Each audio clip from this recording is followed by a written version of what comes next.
presented by Mathli Express Music।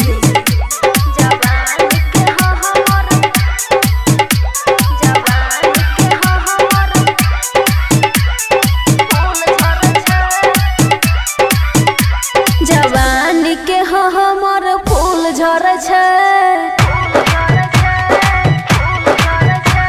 जवानी के हो हमर फूल झरे छे, पिया ने कहियो ख्याल करे छे। जवानी के हो हमर फूल झरे छे, पिया ने कहियो ख्याल करे छे, पिया ने कहियो ख्याल करे छे। डीजे सुमित सतीश रईमा,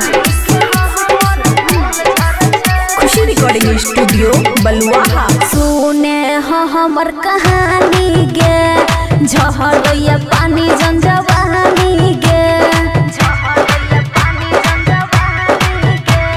सुने हमर कहानी गे, झहरैया पानी जन जवानी गे।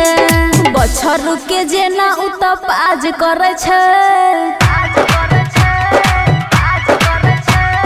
बछरू के जेना उतपाज करे छे, पिया ने कहियो ख्याल करे छे।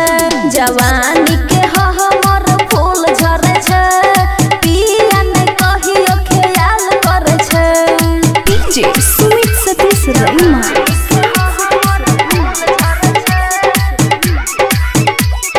रात के देखे न सिनेमा गे, खाए न छे पिया कहियो छे ना गे,